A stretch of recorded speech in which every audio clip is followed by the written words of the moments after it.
Good day, everybody, and welcome to another edition of the Military and Foreign Affairs Network. I am your host, the voice of reason. Today, we're continuing our ongoing coverage of the war between the Russian Federation and Ukraine. So, a couple of updates today. First and foremost, the Russians continue its breakthrough in the area around and near Kharkov. Russian forces are continuing mopping up operations in the city of Vovchansk. That operation continues by Russian forces. Russian forces continue to expand territory that it is currently operating in these areas as well. Furthermore, the Ukrainian situation in terms of being able to get individuals, fighting age males, to report for duty to fight against the Russians is becoming more and more tasking. It is becoming more and more difficult.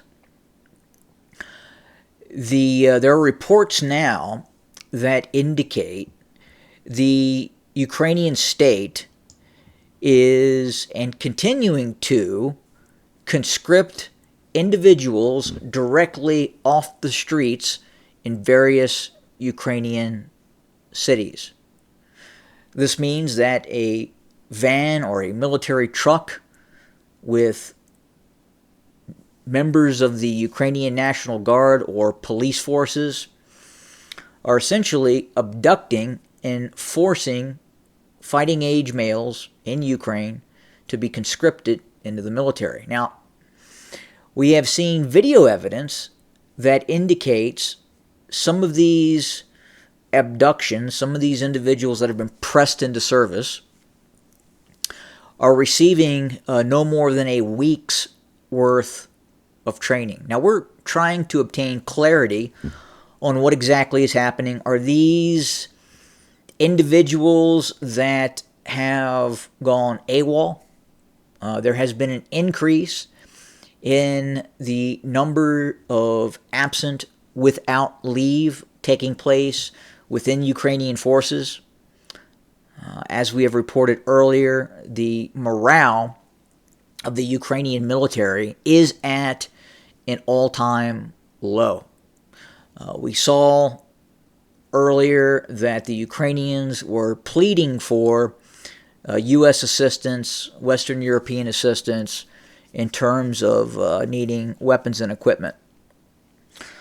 But the dire situation regarding manpower is now a greater threat to the Ukrainian military than not having weapons.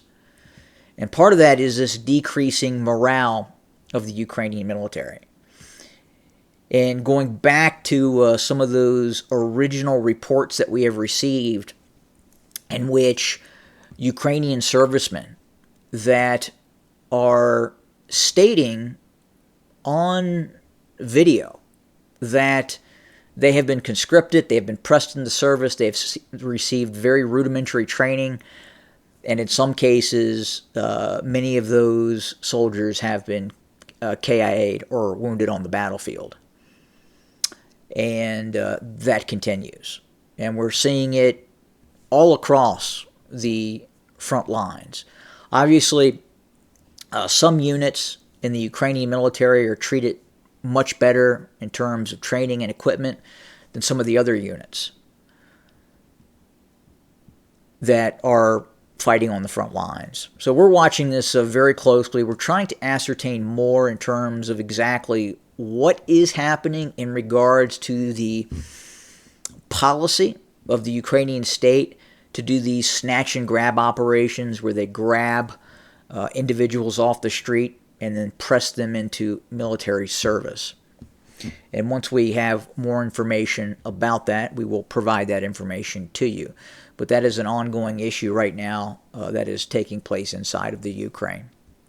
Additionally, there are two other pieces of information that I think worth having a discussion about. One is the prospect that the People's Republic of China is now going to start providing lethal aid to the Russian Federation.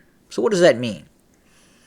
Right now, the Chinese are assisting the Russians with its military-industrial complex. They provide optics, thermal imaging cameras, the microprocessors that are necessary to build and create those advanced optical systems. The Russians have the ability to manufacture these advanced optical systems, but they do need the more advanced microprocessors and such to build those systems. And the Chinese have been providing those systems to the Russians. Now, when we say lethal aid, this, in all probability, will be ammunition. This could be, at some point, more advanced weapon systems that the Chinese have produced themselves. These could be long-range, multiple launch rocket systems, but more importantly, these could be very advanced drone systems, or I would say moderately advanced drone systems. Now, these systems that the Chinese could provide, such as the Wing Loon and other drone systems that have the capability of firing air-to-ground precision-guided missiles, would greatly help Russian forces in its ongoing war effort. It would just be another layer of challenges for the Ukrainian military. The Russian military is already deploying its own set of drones, some of which were produced in Iran, and then obviously the homegrown kamikaze drone, the Lancet, that the Russians continue to use. Now, it is possible that there is intelligence to believe that the Chinese are on the precipice of sending the Russians lethal aid. Possibly some of these drone systems, possibly low observable drone systems as well. Now, as I've talked about in an earlier video, as the West continues to provide intelligence, lethal support to the Ukrainians, direct lethal support, military equipment, which is the lethal support, and billions upon billions upon billions of dollars of hard currency, the Chinese are going to see this inherently as an opportunity. And the Chinese obviously has a great concern about the United States providing weapons, equipment, intelligence to the Republic of China, also known as Taiwan. And that continues. So it would be and is in the interest of China to offer the Russians both strategic and even tactical assistance in the terms of weapons and equipment, as it would be better for the Chinese if lethal aid is transferred into the Ukraine versus lethal aid being transferred to the Taiwanese. It's really simple.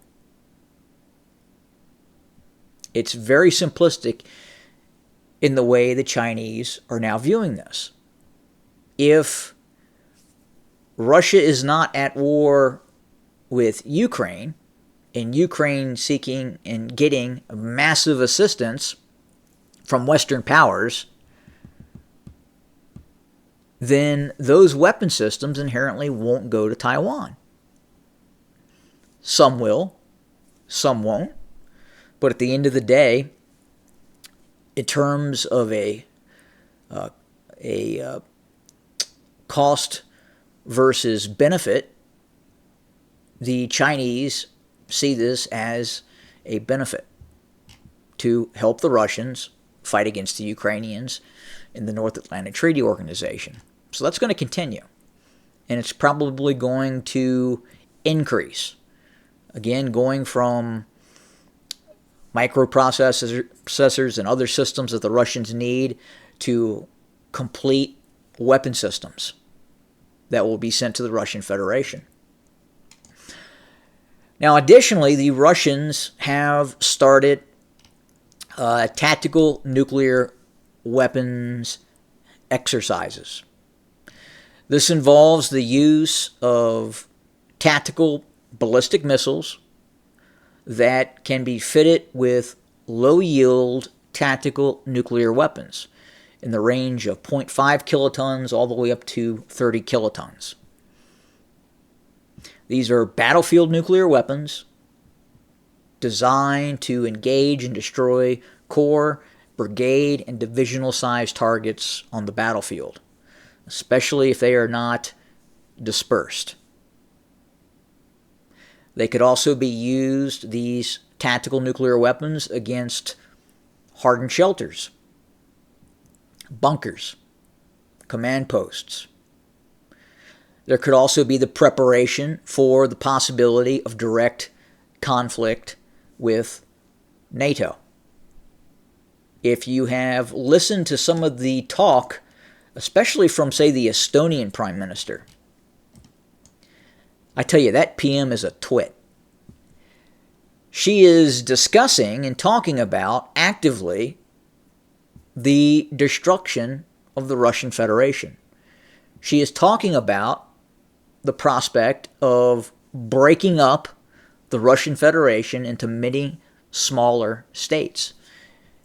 And she believes that would be a good thing.